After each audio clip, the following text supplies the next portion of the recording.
fazem parte da rotina do sindicato patronal. E para debater sobre o tema negociações coletivas, convidamos os coordenadores deste painel. O presidente do Sindi Varejista do Distrito Federal, o senhor Sebastião Eduardo Abrita Aguiar.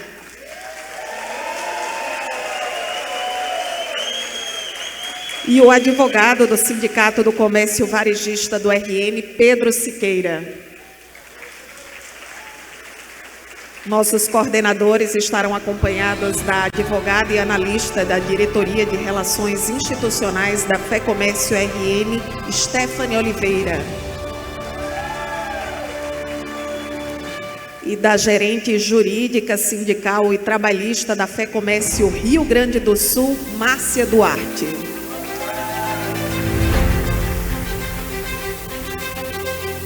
Boa tarde, sejam bem-vindos. Um ótimo debate.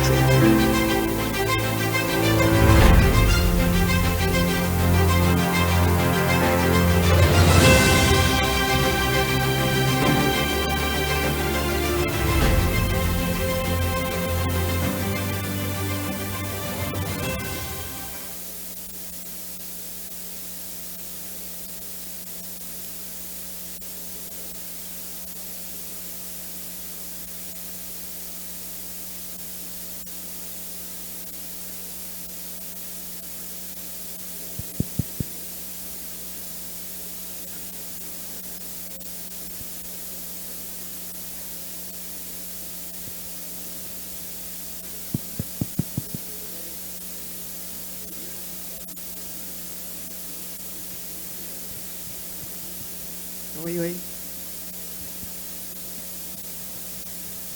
Boa tarde para todos.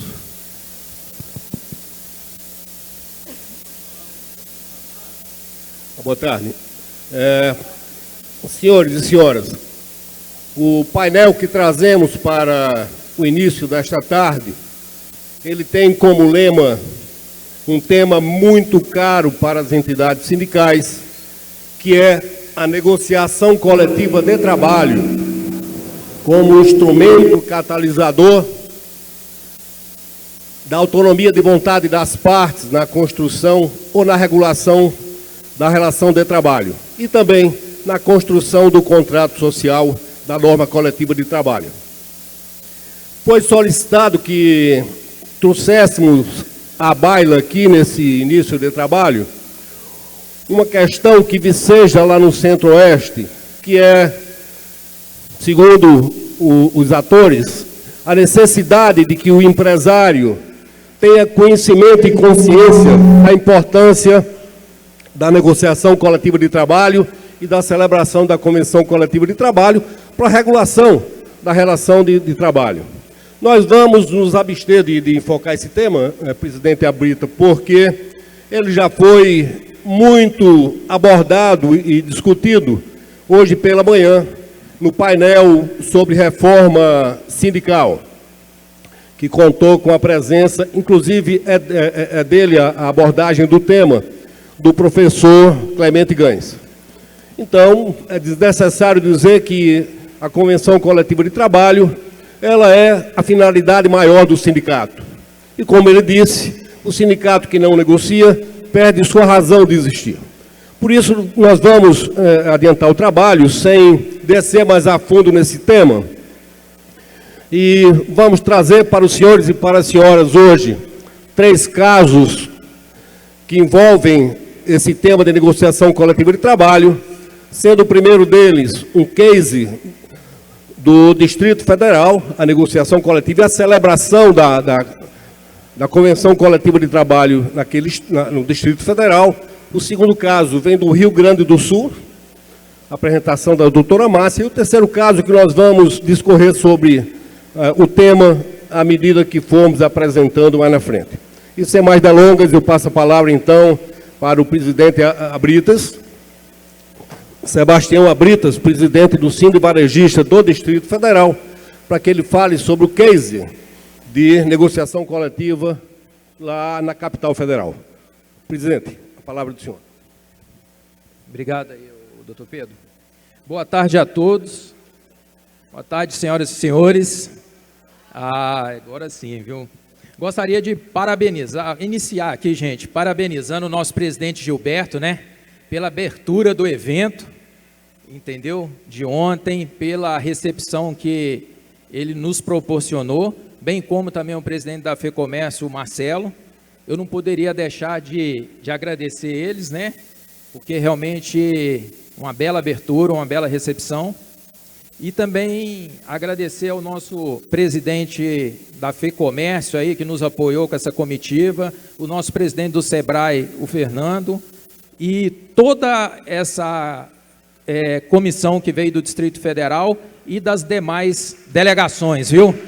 Porque o resultado desse evento, gente, nasceu da união de todos. E a gente tem que valorizar cada vez mais o nosso associativismo.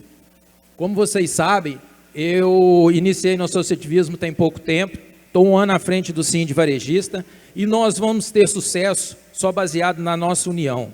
Então eu fico feliz desse evento aqui no Rio Grande do Norte, passar de 1.300 pessoas.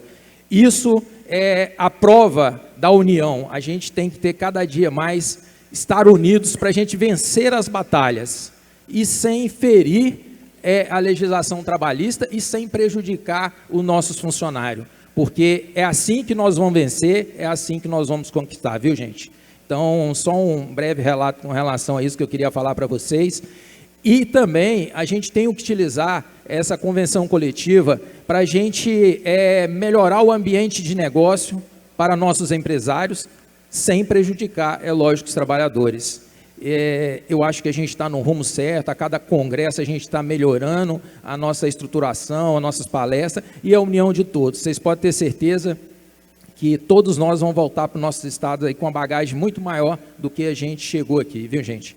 Vamos lá, é uma apresentação aqui da nossa Convenção Coletiva de Brasília, que a gente entende que tem grandes resultados para o nosso empresário lá na cidade, e que a gente gostaria de compartilhar com vocês. Tá? Só um minutinho. Para quem não me conhece, Sebastião Abrita, né? Presidente do Sind Varejista, assumiu o sindicato o ano passado, e estou como primeiro vice-presidente também, juntamente com o nosso presidente da FEComércio, José Aparecido. E aí, gente, a gente começa aí falando da previsão legal e a garantia de condições laborais e patronais justas e adequadas. O que é? Não tem o patronal sem o laboral, vocês sabem disso. Então, a gente tem a lei, tem a previsão legal, através do artigo 611, né? Onde a Convenção Coletiva de Trabalho é o acordo de caráter normativo, pelo qual 2 ou mais sindicatos representativos de categorias econômicas e profissionais estipulam condições de trabalho aplicáveis no âmbito das respectivas representações às relações individuais de trabalho. Ou seja, tem situações que a gente não pode mexer, que são mais de 11, que é garantido pela Constituição. Mas tem pequenas coisas que a gente pode fazer, juntamente com o laboral, e que vai trazer grandes resultados para nosso lojista e para a geração de emprego e renda.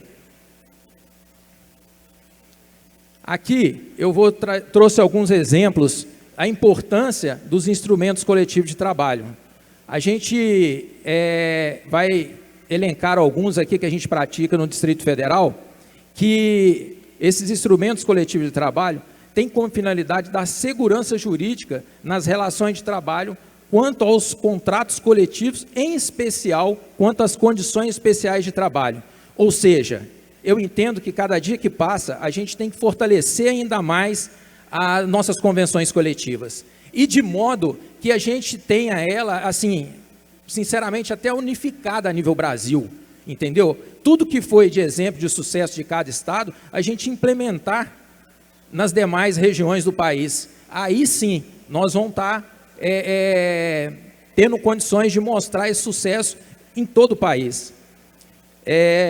Só para vocês terem uma ideia, a questão do trabalho nos dias de domingo e feriado, que foi acertado em convenção coletiva, o intervalo de almoço em 30 minutos, essa modalidade de trabalho aqui, 12 por 36, que a gente implantou para atender 2 empresários de Brasília, que inclusive estão aqui no nosso evento, que é o Cléris da Ligue Celular e o Talal da Casa Brasileira, onde o Cléris já implantou, está com resultado maravilhoso, e se a gente tiver tempo, a gente já vai até pegar o depoimento dele aqui para passar para os senhores. E a participação nos lucros e resultados. Tudo isso garantindo através da Convenção Coletiva de Trabalho. Aí uma tela do domingos e feriados, né? E aqui eu vou fazer uma linha do tempo para vocês, porque tem alguns presidentes de sindicato que estão no seu cargo há muito tempo, mas tem outros que iniciaram agora. Então vale ressaltar a linha do tempo em Brasília. Como que foi a evolução da autorização de trabalho no comércio aos domingos e feriados? Inclusive, um presidente nosso, Lázaro Marques, que está aqui, que deu o pontapé inicial, né, nos anos 90, que a gente foi conseguindo essas conquistas. Nos anos 90, era proibido o comércio abrir domingos e feriado. Lá em Brasília, Sindivarejista, juntamente com os sindicatos dos empregados, através da convenção, abriu uma exceção para que os domingos que antecedessem ao Natal, o comércio poderia abrir suas portas. Para quê? Para geração de emprego e renda, para valorização do comércio e o crescimento.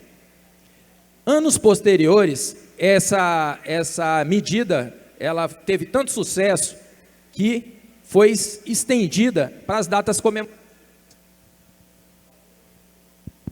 datas comemorativas aí, Dia das Mães, Dia dos Pais e Dia das Crianças. Só que quando foi em 1999, foi publicada a medida provisória 1982, que já começou a autorizar esse trabalho.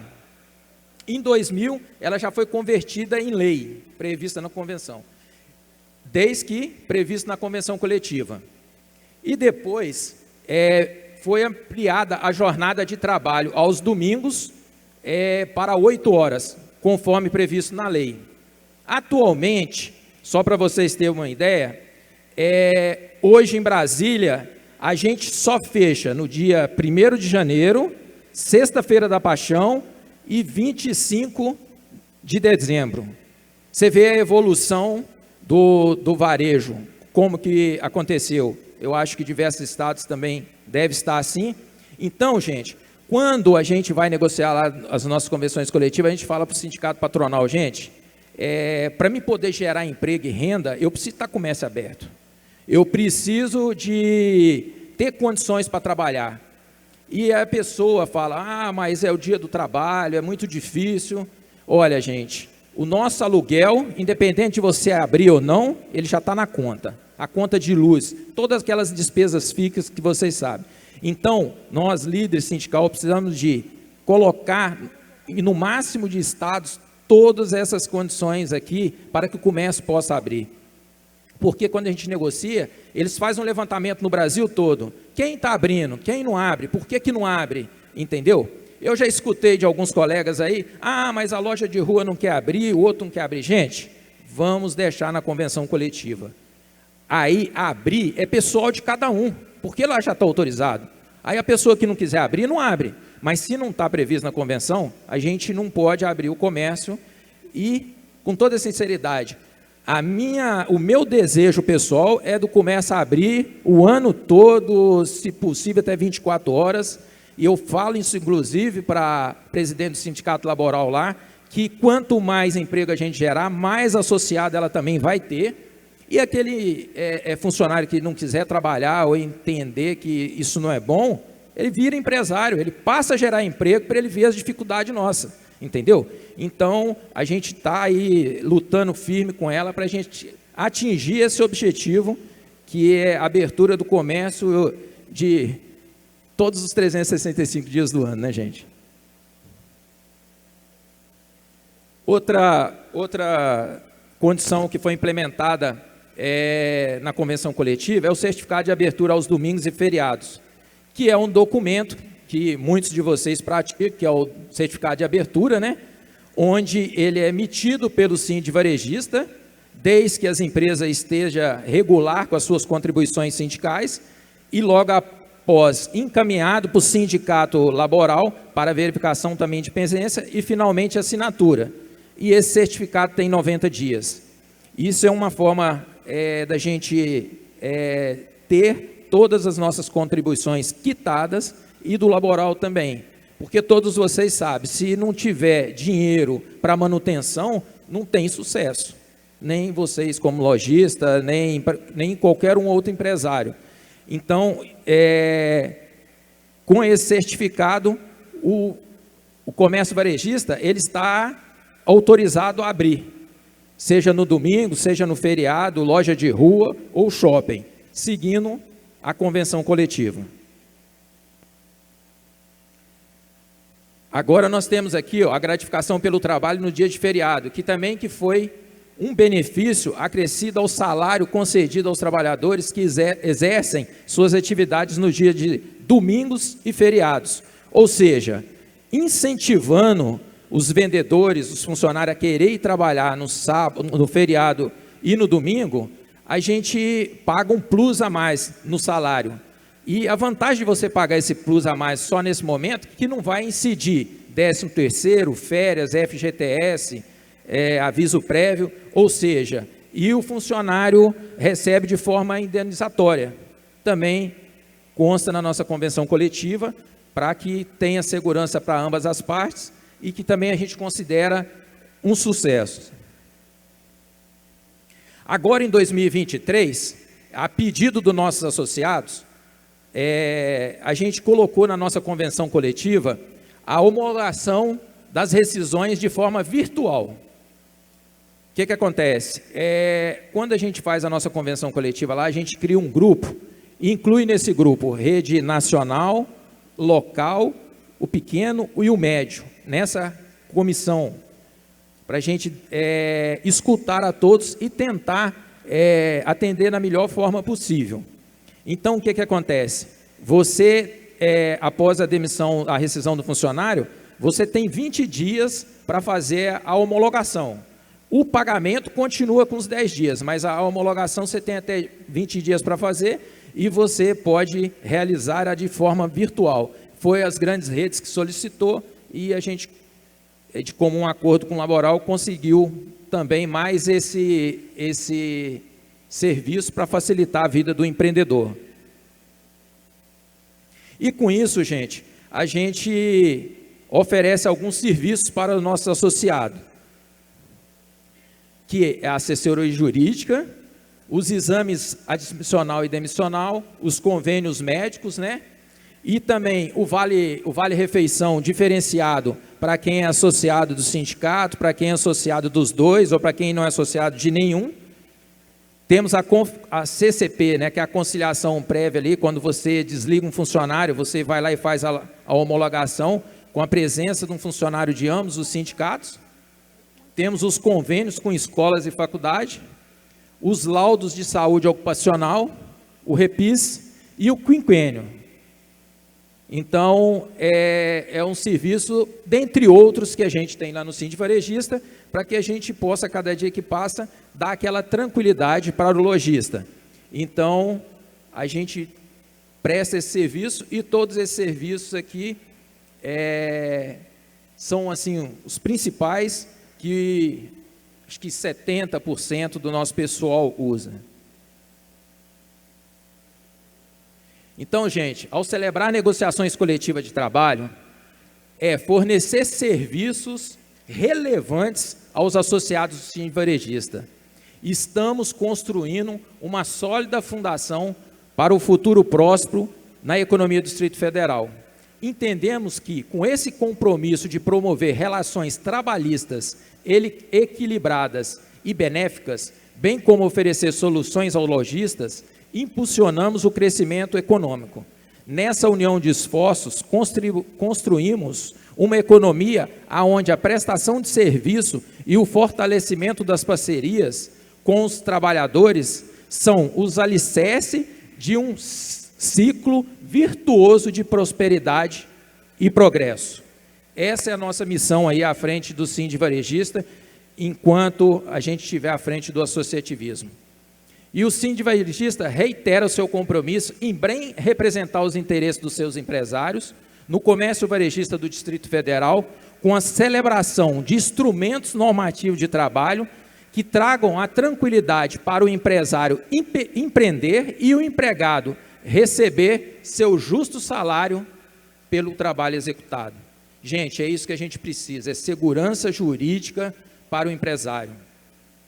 Eu participei de uma palestra com Douglas de Alencar, que é o ministro do Trabalho, um presidente ministro lá do Trabalho, e ele falou, gente, muita coisa pode se resolver na convenção coletiva, desde que não traga uma aberração muito grande, onde tem que envolver a justiça. Então, é isso que eu queria apresentar para vocês, agradecer a atenção de todos, são pequenas coisas que, graças a Deus, está dando grandes resultados para os lojistas de Brasília.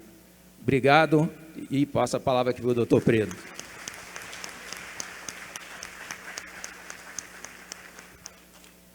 Parabéns pela apresentação, presidente Abrita. O trabalho do Distrito Federal, ele traz um enfoque que eu acho relevante ser ressaltado agora, que é a questão da utilização da ferramenta tecnológica para fazer a homologação da rescisão de contrato de trabalho. Não é uma novidade, porque soubemos ontem que o Rio Grande do Sul já se utiliza dessa ferramenta há bastante tempo. Mas, de qualquer sorte, eu cogito que é uma coisa não implementada na maioria dos sindicatos e que é um instrumento novo que traz modernização para essas negociações coletivas. Inclusive, ontem, a doutora Stephanie Oliveira, que vai fazer a apresentação daqui a pouco do trabalho pela FEComércio do Rio Grande do Norte, ela apresentou ontem, na reunião do jurídico, a importância da utilização dessas ferramentas tecnológicas como uma ferramenta inovadora para a construção aí, tá certo, dessa relação entre os sindicatos econômicos e profissionais. Isso traz, com certeza, um dinamismo maior para negociações e para a celebração das convenções coletivas de trabalho também. O presidente Abrita, que além de palestrante é coordenador desse painel, ele concebeu lá no início que as perguntas seriam feitas após as apresentações, não é isso, presidente? Então, guardemos as respostas para o final e eu já me adianto aqui, passo a palavra para a doutora Márcia Duarte, ela que é gerente da área sindical e trabalhista da FEComércio Rio Grande do Sul. Doutora, por favor. Boa tarde a todos. Eu vou falar um pouquinho do nosso mapa do emprego. Ele é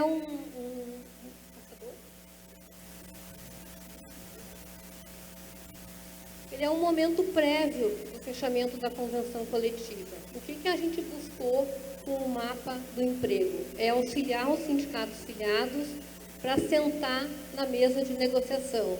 É ter informações pertinentes à base territorial, à representação no município e na sua base. Tem informações da realidade de cada município. E para isso serve o nosso mapa do emprego. A gente tem ele há mais de uma década e ele vem sendo aprimorado ano após ano. E essa última versão, que a gente chama de versão 4.0, ele traz uma novidade. Ele vai buscar, quando o mapa foi concebido no início, ele buscava os municípios, a gente pesquisava os municípios indistintamente, né? Agora não, o sindicato filiado, ele vai colocar o seu nome lá, procurar o seu nome lá no mapa do emprego e já vai aparecer todos os dados, né, referente ao trabalho formal no seu município, na sua base territorial. Então, aqui o mapa do emprego, ele é 2023, atualizado 4.0, é o perfil do emprego formal gaúcho baseado na RAIS de 2021. A gente tem as informações da RAIS um pouco demoradas, um pouco atrasadas. Por exemplo, para o 2022, as informações estão saindo no final desse ano. Então, toda a nossa informação é com base na RAIS de 2021. O mapa do emprego, ele vem... Eu fiz um exemplo aqui, eu peguei o Sindlojas de Bagé, que é um sindicato que tem em sua base territorial 5 municípios, né? Então, eu selecionei ali, é uma ferramenta interativa, né? Mas como eu não tinha como fazer aqui, eu printei algumas telas para mostrar para vocês. Eu selecionei Cindy Lojas Bagé, o que aparece aqui para nós? O mapa do Rio Grande do Sul, a base territorial ali do sindicato, ali embaixo, né? Os dados gerais do Rio Grande do Sul com relação a empregos formais, a variação com relação ao período pré-pandemia e ali também o valor médio de rendimento do trabalhador. Então, essas informações que estão ali são do Estado, né? Da base territorial.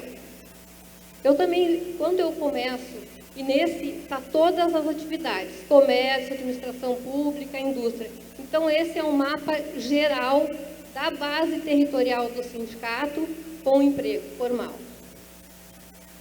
Aqui, eu já posso selecionar as atividades representadas pelo sindicato.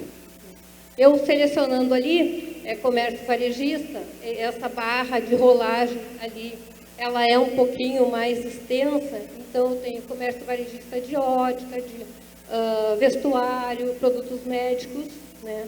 E com isso, eu selecionando ali as atividades do sindicato, eu vou ter as informações do sindicato, da base territorial e as informações pertinentes a emprego formal da atividade representada pelo sindicato. Então, eu consigo fazer um comparativo com a realidade de todas as atividades e a atividade do sindicato. Se eu voltar um ali, eu tenho... Ver se eu consigo voltar. Agora, não sei se eu consegui voltar, o que eu consegui fazer.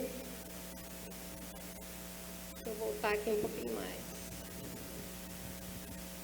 Ih, eu estou me perdendo aqui nessa...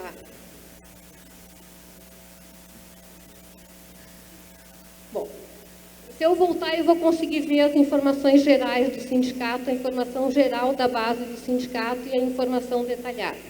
Então, aqui eu tenho, na base do sindicato, fazendo a representação ali, pegando a atividade de representação, empregos formais, 2.353, empregos com vínculo CLT ali de 2021, 2.300, eu tenho o número de estabelecimentos, eu consigo separar também por masculino e feminino, eu consigo verificar a escolaridade, o grau de escolaridade, e com isso eu consigo fazer todos os filtros para o sindicato ter uma negociação mais assertiva.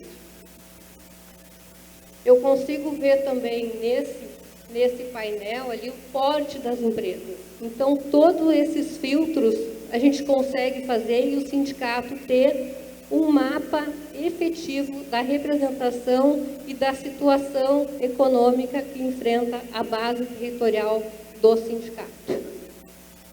Vou ver se eu consigo me achar aqui agora um pouquinho com o passador aqui. Aqui também eu tenho os empregos formais ali, estabelecimentos com vínculos ativos, estabelecimento ali sem vínculos ativos, eu não sei se está bem claro ali para vocês, se vocês conseguem ver. Por porte de empresa, estabelecimento individual, limitado. Esse filtro que eu fiz aqui, e eu botei uma setinha aqui cor de laranja, não sei se está muito claro, esse filtro é para empresário individual. Então, eu tenho ali no empresário individual, quando eu selecionei esse filtro, eu tenho 620 empregos formais na base do sindicato. Então, essa ferramenta é bem interativa e a gente consegue fazer muitos filtros e pesquisar uma boa parte das informações. Aqui eu peguei os empregos formais por tamanho do estabelecimento, que eu coloquei a setinha de laranja ali. Então, a gente tem 651 empregos formais, estabelecimentos com vínculo, e assim eu consigo fazer. Eu tenho a média salarial também aí desses empregados, eu consigo ver, fazendo a seleção, a média salarial de homens, a média salarial de mulheres, a média salarial por faixa etária. Então, eu tenho uma gama de informações que são dados da Arraiz, que nos fornece, que não é fornecido, para poder montar esse mapa do emprego. Eu queria fazer um agradecimento especial à coordenação, né, do evento, por ter nos convidado e poder mostrar um pouquinho desse mapa do emprego. Fazer um agradecimento especial para a nossa assessoria econômica, né, que trabalha desde o início nesse mapa do emprego e sempre procurando fazer com que ele seja mais interativo, mais proveitoso para os sindicatos. Ao nosso presidente, Luiz Carlos Bon, que está sempre nos incentivando a buscar melhores condições para os sindicatos filiados e poder auxiliar na sua mais importante missão, que é a negociação coletiva. Muito obrigada.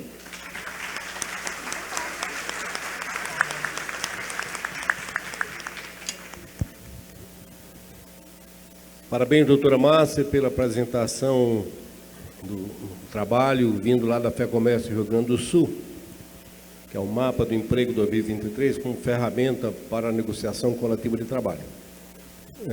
Nós damos sequência, então, aos módulos desse painel e eu convido a doutora Stephanie Oliveira para apresentar o trabalho dela, concebido aqui no âmbito da Divisão de Relações Institucionais da Federação do Comércio do Rio Grande do Norte, onde a doutora Stephanie é analista de sistema. Doutora, a palavra é sua. Muito obrigada, doutor Pedro. Boa tarde a todos. Eu queria dizer à organização que eu amei de verdade os repentistas e, como boa nordestina e também poetisa, eu peço licença para fazer uma rima. Hoje eu vou tratar de negociação coletiva com vocês. Aspectos mais procedimentais eu vou falar.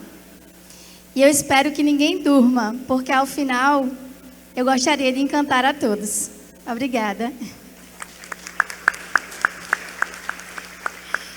Então, pessoal, eu vou tratar com vocês sobre negociação coletiva num aspecto mais procedimental.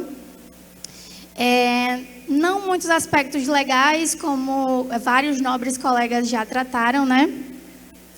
E aí a minha apresentação para vocês vai se dividir em duas etapas. Uma mais no contexto histórico, né, das negociações e das relações trabalhistas, e outra parte mais procedimental das etapas de fato de uma negociação coletiva.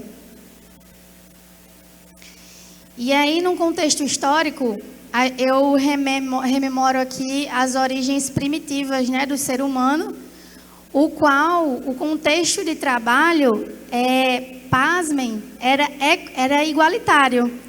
Até porque não se tinha aquela necessidade de troca de serviços, né? E aí, com o passar do tempo, o ser humano aprendeu a estocar, a plantar, e a partir desse momento, aprendeu-se que com o trabalho eu conseguiria ter a troca, né, por um bem de serviço. E aí a gente pula para a Idade Média, e aí a gente tem a era do feudalismo, em que era um serviço mais de servidão, né? E aí tem a introdução da propriedade privada no contexto histórico. E aí a gente vem para a Europa, já na Revolução Industrial, dando um salto bastante na história, até porque não dá, né, para passar sobre todas as etapas da história, porque a gente ia se prolongar bastante. E aí, durante a Revolução Industrial, a gente tem os aspectos dos ideais da Revolução Francesa, que aí, dando outro salto, trazendo para o Brasil, no final do período escravocrata, né, já com a liberdade de todos, a gente precisou trazer mão de obra para o Brasil, né? E aí essa mão de obra veio da Europa, os imigrantes. E aí, quando os imigrantes vieram, eles não tinham só a força de trabalho para trazer. Eles vinham com a cultura, né? A cultura da Revolução Francesa, os ideais de liberdade, de igualdade, de melhores condições de trabalho, né? Inclusive a luta que originou-se na Revolução Francesa, oriunda da Revolução Industrial. E aí, no Brasil, instituiu-se, né, essa cultura também de luta. E aí a gente pode ter lá, pelos anos de 1930, um decreto que constituiu as organizações sindicais, né?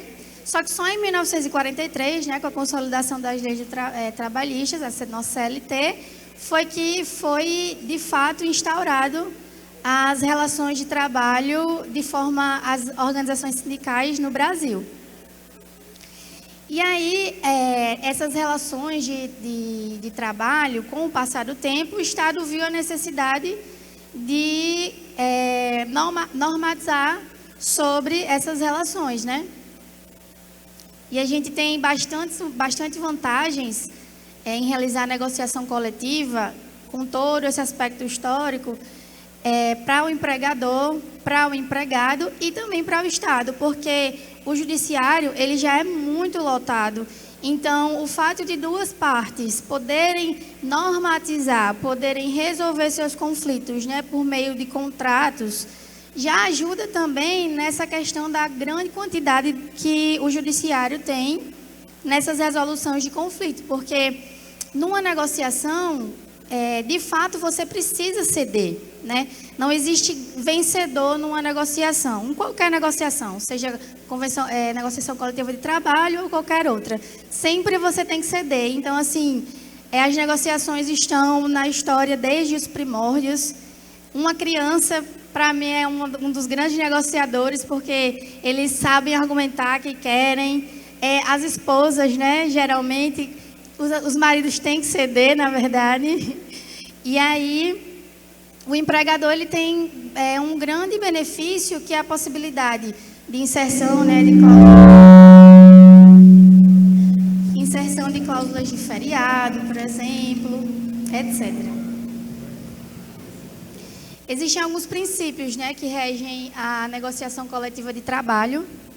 E aí eu elenco alguns aqui, como a autonomia coletiva, que é primordial, né? Isso é fundamental, essa questão das partes convenientes poderem legislar de fato, né?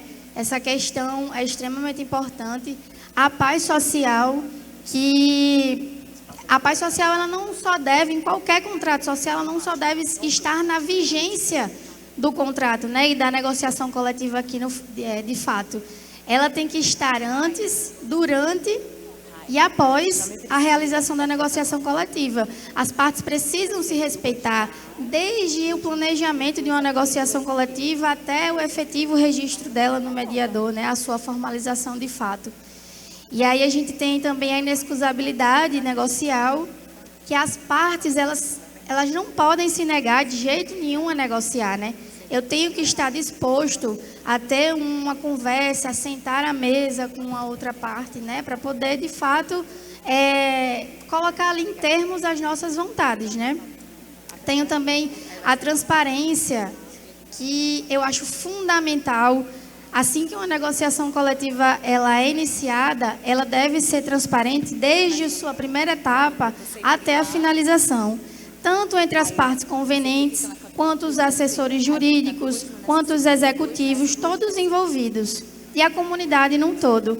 A comunicação sobre todas as cláusulas, todo o procedimento de negociação coletiva, ele deve ser extremamente transparente. Razoabilidade também, que é um princípio muito importante. Quando um sindicato laboral, alguns sindicatos laborais sentam com os sindicatos patronais, eles meio que já se sentem diminuídos por estarem naquela posição de sindicato laboral ou da parte dos trabalhadores, né? Então, naquele momento é preciso ter uma razoabilidade no que vai ser proposto, no que vai ser colocado, né, para colocar na convenção coletiva. E a boa-fé objetiva, que ela está diretamente relacionada com a inexcusabilidade negocial, né? Eu preciso estar ali extremamente aberto e transparente e ir com a minha palavra até o fim, né? Se eu me disponho a negociar sobre feriados, eu vou me dispor a negociar sobre feriados até o final. E aí a gente tem não só aspectos legais, né, numa convenção coletiva. Durante uma negociação, estão seres humanos ali conversando e tentando estabelecer um equilíbrio, um equilíbrio nas relações de trabalho. E aí a gente tem alguns aspectos comportamentais. Essa negociação por princípios, é uma teoria harvardiana, que inclusive a CNC ela editou uma cartilha, né, de negociação coletiva, muito bem planejada, inclusive, que ela trata desses aspectos comportamentais também. E a AGU, ela também fez um manual baseado nesses princípios advindos de Harvard. E aí, durante uma negociação coletiva baseada na negociação por princípios, é preciso separar as pessoas dos problemas. Ali eu não estou vendo apenas uma pessoa, eu estou vendo um representante que representa uma classe social, um grupo. Então eu preciso separar aqueles aspectos pessoais que eu possa vir a ter daquela pessoa, né? E de fato ter uma comunicação não violenta, que é um dos princípios da mediação também e da conciliação, que é extremamente importante durante uma convenção coletiva, a negociação de uma convenção coletiva, né? E aí eu preciso concentrar os meus interesses. Essa concentração de interesses é extremamente importante para quando você chegue numa negociação coletiva, você não fique sem saber o que vai tratar, você não fique perdido, não tenha havido um planejamento antes, não tenha havido uma base de dados, uma visualização do mapa de emprego, você não consiga saber basicamente sobre o que vai negociar. Então, você precisa concentrar os seus interesses. Meu interesse naquele momento de negociar com a classe laboral é abrir nos feriados, é diminuir o salário, é aumentar o percentual do meu salário. Então, eu preciso focar no meu interesse durante a negociação coletiva. Eu preciso criar opções de ganho mútuo. E aí vem aquela questão da razoabilidade, né? Se eu estou ali convencionando com uma parte, quando eu vou negociar, eu não vou negociar porque eu só vou ceder. Não, eu preciso saber que naquele momento eu tenho que ceder para poder ganhar alguma coisa. Então, a gente precisa ter aí opções de ganho mútuo, né? E insistir em critérios objetivos. Uma convenção coletiva de trabalho, na minha percepção, ela precisa ser extremamente objetiva e clara, com cláusulas que todas as pessoas possam ler e não decifrar. Porque, assim, é feito para toda a sociedade. Quando uma convenção coletiva é registrada no mediador, todas as pessoas têm acesso. É só entrar no portal do MTE, colocar o CNPJ do sindicato, né, ou laboral, ou patronal, e pesquisar pela convenção coletiva. Então, se eu não coloco critérios objetivos ali, cláusulas claras e específicas, aquela pessoa da sociedade que, de fato, nunca teve acesso a esse tipo de leitura, vai dificultar, né, para ela entender. Então, e muitos empresários, quando os seus contadores ou os seus colaboradores precisam ter acesso a essas convenções, elas precisam estar objetivas e transparentes para as partes, né, para todas as partes.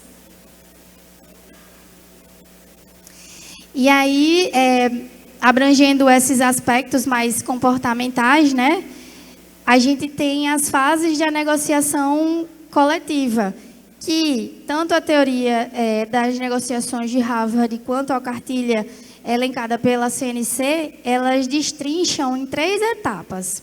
E aí nós temos a primeira etapa, que é a etapa de planejamento. É extremamente importante para uma negociação coletiva ela ser, de fato, eficiente, um bom planejamento. E aí, nesse planejamento, a gente tem a análise de indicadores. Esse mapa do emprego apresentado por doutora Márcia é excelente como uma forma de planejar e de saber, de focar os interesses que vai ser tratado numa negociação coletiva, né? Numa reunião, quando você for à mesa com a outra parte. E aí, essa questão dos indicadores, a gente também pode usar a tecnologia usando o Big Data, né? Um grande volume de dados, a gente pode fazer uma análise do mercado como está, e não simplesmente só receber a pauta do laboral e acatar o que está ali, ou então nem fazer uma pesquisa sobre o que está ali, né? A insegurança jurídica, ela não só é pela norma, não. Ela também é pela formalização. Então, um planejamento eficiente antes de uma negociação coletiva é extremamente importante. E aí a gente pula para a segunda fase, que é a execução de fato da negociação coletiva. É quando eu vou sentar à mesa e aí eu já tenho uma análise desses dados, né? Eu como sindicato, como representante, já tenho uma análise, já sei como me posicionar. Como me posicionar sobre aquelas questões que foram colocadas em pauta. E aí, nesse momento, eu tenho que ter tido uma formalização, e aqui eu chamo a atenção para uma coisa extremamente importante. Os estatutos dos sindicatos, eles possuem prazos para as assembleias extraordinárias, para tratar de convenção coletiva.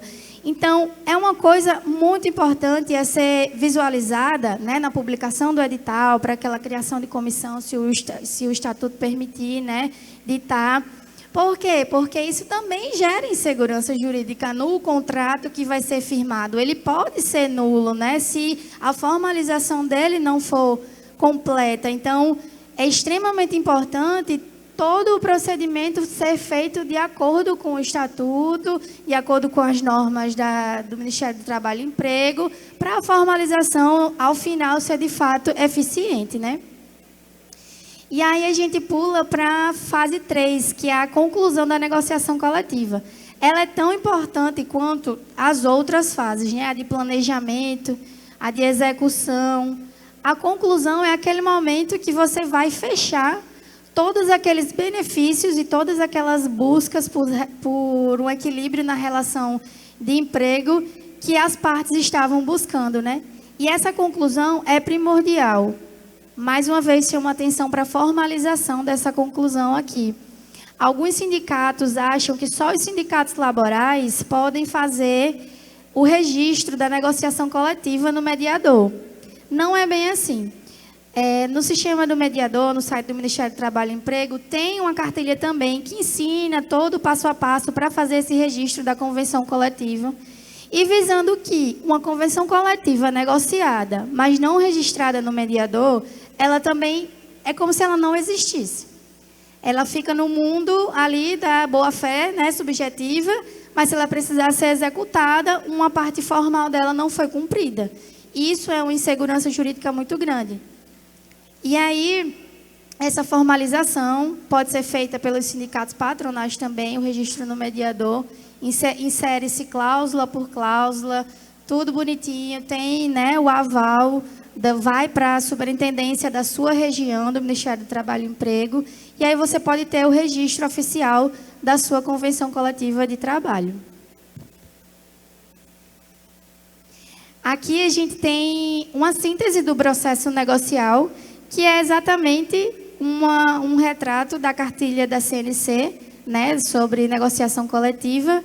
E aí tem vários aspectos, em vários momentos, fora da mesa, dentro da mesa, a hora do planejamento, a importância da execução do processo negocial formalmente, né? E aí é extremamente importante. Eu achei muito, muito bacana essa cartilha. Inclusive, ali no stand da CNC, a Andrea me passou o arquivo em PDF. Caso alguém queira, ela também pode passar, né, disponibilizar para vocês. E vocês podem ter acesso a uma cartilha com muitas informações.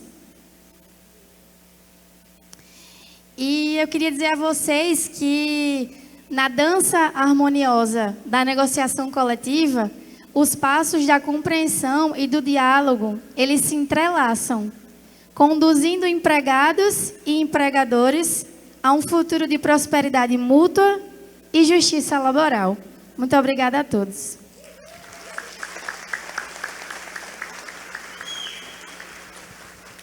Parabéns, doutor Stephanie, pelo belo trabalho. É um talento novo na Federação do Comércio do Rio Grande do Norte. Nós estamos aí com o tempo se esvaindo para iniciarmos as perguntas, mas o presidente Abrita gostaria de ouvir uma experiência da jornada 12 por 36 no Distrito Federal por um empresário da terra. O senhor quer convocar, presidente? O empresário Clécio. O Cléris, gente, você sabe que a parte mais sensível do ser humano é o bolso, né? Então, nós temos o empresário Cléris aqui de Brasília, que adotou o 1236, ele vai falar da experiência para vocês, a economia dele, o sucesso. Cléris, por gentileza aqui, dá esse depoimento para nós aqui, por favor, para o nosso colega aqui. Em seguida, nós passaremos às perguntas. Já temos, inclusive, uma do Cine Loja lá de Barbacena. Tá bom? Para a doutora Márcia. Prazer.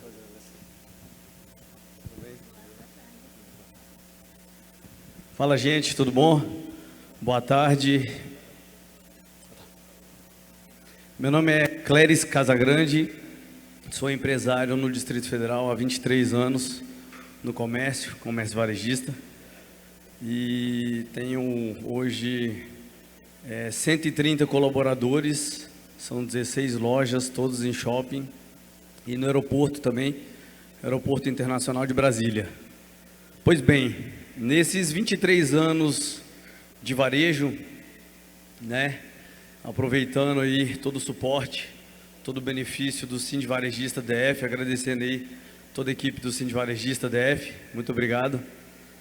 São 23 anos de parceria, apoio, suporte. Nós temos lá a Câmara de Conciliação Prévia Intersindical, que eu utilizo bastante, há 23 anos inclusive, e ela existe há mais de 30 anos. E nesses anos todos, aprendendo que o varejo é dinâmico, né? A gente sabe que o varejo cada dia é um dia, cada dia é uma experiência diferente. E eu tenho tentado inovar e implementar as melhores práticas na minha empresa, né? Dentre elas, que a gente vai falar agora, o presidente me convidou, que é a jornada 12x36, né? As vantagens e benefícios aí da jornada 12x36. Para mim, no meu ponto de vista, o principal benefício é realmente focar no core business do negócio. Nosso negócio é vender, nosso negócio é varejo, é venda.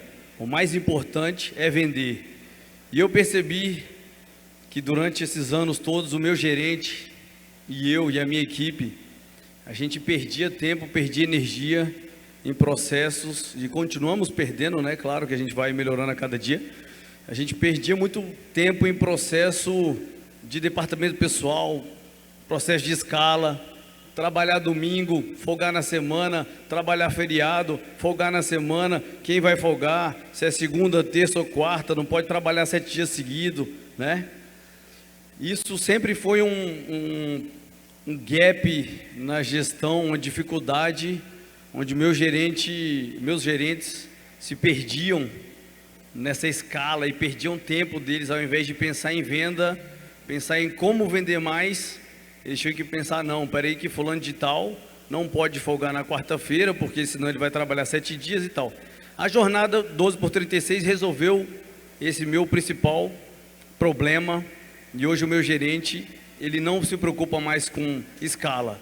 A escala é simples, é dia sim, dia não. Não tem segredo, é dia sim, dia não. Se eu trabalhei hoje, quinta-feira, eu sei que próxima quinta eu estou de folga, né? Se eu trabalhei dia 24 de dezembro, eu sei que do dia 31 eu estou de folga, né? Então eu já tenho uma escala definida para o resto da minha vida, porque minha escala é dia sim, dia não. Esse benefício tem sido vantagem competitiva para o meu negócio, né? Eu tenho conseguido atrair talentos no mercado, reter talentos, porque é uma jornada diferenciada, onde meu colaborador tem um dia sim e um dia não de descanso, um dia sim e um dia não de trabalho. Ele pode se planejar, ele pode dar atenção para a família, ele pode ir numa consulta médica, quer que seja. Isso é uma vantagem fenomenal. Outra coisa importante, passagem e vale alimentação. É só metade do mês, gente, né? Então, como o meu colaborador ele trabalha dia sim, dia não, ou seja, metade do mês, eu tenho a despesa de metade do vale transporte, que eu ia pagar para ele trabalhando os 24 dias, desculpa, os 26 dias. Eu tenho metade do custo de alimentação. Então, esse também, presidente, é um diferencial muito grande, né? A redução aí de despesa com alimentação, transporte, apesar de ter que aumentar um pouquinho o contingente na loja, né? Loja que eu tinha 5 funcionários, eu preciso ter 6. E, então teve esse aumento de força de trabalho, de equipe, mas a vantagem, quando você transforma isso na energia que você e sua equipe vão gastar no negócio propriamente dito, que é o nosso negócio, que é vender. Nós somos comerciantes, então a gente precisa vender o nosso serviço, vender o nosso produto. Isso aí se potencializa, porque a gente gasta o nosso tempo, a gente investe o nosso tempo no que a gente sabe fazer de melhor, que é vender o nosso serviço, vender o nosso produto, tá? Uma outra coisa também muito importante é o DSR. Então, se você botar na ponta do lápis, eu tinha uma despesa gigantesca, com 130 colaboradores pagando o DSR. E com a jornada 12x36, o DSR se foi, porque ele já está implícito dentro da jornada, né? Assim é o entendimento, assim está na nossa convenção coletiva, e também temos, claro, um acordo coletivo com os nossos colaboradores e o sindicato laboral, para dirimir, para deixar tudo bem escrito, redigido, toda essa negociação. Eu estou sentindo uma grande inovação. Tem um ano, tá? 1 ano e 2 meses que eu implantei a jornada 12x36 e tem sido realmente inovadora, né? Sou, graças ao apoio do Sindicato Varejista, uma das primeiras empresas do DF a implantar essa jornada, e outros estão me perguntando lá no DF, o pessoal me pergunta: e aí, Cléris, como é que você faz? Como que você aplicou isso? Qual que é o retorno que você está tendo? Como que a sua equipe está vendo? E eu faço o processo seletivo junto com o meu RH, e o meu processo seletivo antes vinham 30, 40 pessoas. Hoje eu não estou conseguindo acomodar. Vem 70, 80, 90, 100 pessoas, e eu consigo fazer um filtro muito melhor, e eles vêm com a vontade de trabalhar no Grupo Ligue, principalmente por conta da jornada 12x36. Então, eu indico aí 1 ano e 2 meses, né? Ainda estou validando o negócio, mas já está bem implantado, e claro que ainda estou finalizando a validação. Existem ajustes no meio do caminho, mas quem quiser trocar uma ideia depois, pegar mais informações do 12x36, eu indico aí para o varejo do Brasil, principalmente quem tem loja em shopping, que é de 10 às 10, né? Que aí não tem mais esse negócio de hora extra, né? Não precisa mais, é de 10 às 10, então de 10 às 22, desculpe, 10 às 22 são 12 horas, a gente resolve o problema das lojas de shopping, gente. Então, quem quiser depois buscar mais informações, estou aqui à disposição. Obrigado. Muito obrigado, Cléris. Obrigado aí, Cléris, pela sua apresentação. Se alguém quiser conversar com ele aí, ele está à disposição de vocês para a gente trocar essas experiências aí. Okay, presidente Brito, nós vamos então às perguntas, e já tem um aqui para a doutora Márcia. Pergunta de João Santa Rosa, Cine Comércio Barbacena. Doutora Márcia, como teve acesso ao mapa do emprego com os filtros? Ou como fez o filtro? Desculpe, eu não entendi a pergunta. Como teve acesso ao mapa do emprego com os filtros? Ou como fez o filtro? É um sistema, né, disponibilizado para os sindicatos, né? Então, foi todo feito lá dentro da FEComércio, buscando os dados da RAIS. Pois não. Eu solicitaria o apoio, nós estamos aí no limite do tempo, que disponibilize o microfone para o caso de alguém querer fazer pergunta a alguns dos palestrantes. Pessoal, eu quero dizer para vocês que Brasília também tem um mapa do comércio. Foi um levantamento feito com a Federação do Comércio lá, juntamente com o SEBRAE. Foi um levantamento feito à Junta Comercial, onde fez um mapa de todo o comércio do Distrito Federal, cidades satélites, e graças a esse levantamento, a gente conseguiu ter a visibilidade lá, na nossa base do Sindicato Varejista, que mais de 50% dos nossos associados é da linha da moda, e desses 50%, mais em torno de quase 60% são administrados pelas mulheres empreendedoras, que cada dia que passa faz a diferença no empreendedorismo. E parabéns a todas elas e a diretoria das mulheres do Sind Varejista, que realmente cada dia mais cresce, e eu nem sabia esse dado, depois que a gente teve acesso a esse mapa do comércio, onde a gente viu que cada dia mais a mulher está empreendendo no país. Obrigado. Obrigado, presidente Abrita. Senhores, a organização está colocando tempo para manter o cronograma das atividades de agora à tarde, e nós temos apenas mais uma pergunta. E se por acaso alguém tiver dúvida em relação a um questionamento que queira fazer em relação aos trabalhos que foram apresentados, pode fazê-los após, diretamente com os palestrantes. Agradeço a atenção de todos. A pergunta, então, por favor. Boa tarde, Marco Silva, Sindicato do Comércio de Feira de Santana, Bahia, e Fé Comércio Bahia. Aproveitar essa oportunidade, eu vou ter que fazer duas em uma. Primeiro, eu queria a confirmação e explicação dessa jornada de trabalho 12 por 36, né? Que eu vejo que ela se aplica muito bem a shoppings, porque que tem carga de trabalho de 12 horas. Eu queria ver se você tem experiência também para o comércio de rua, e aproveitando em relação também ao que foi falado sobre a homologação da rescisão, né? Tendo em vista que a lei fez essa flexibilização, essa possibilidade, presidente Abrita, não seria um retrocesso? Presidente, me permita, em relação à jornada 12 por 36, essa conversa poderia ser feita diretamente com o empresário, que acabou de apresentar. Em relação à questão da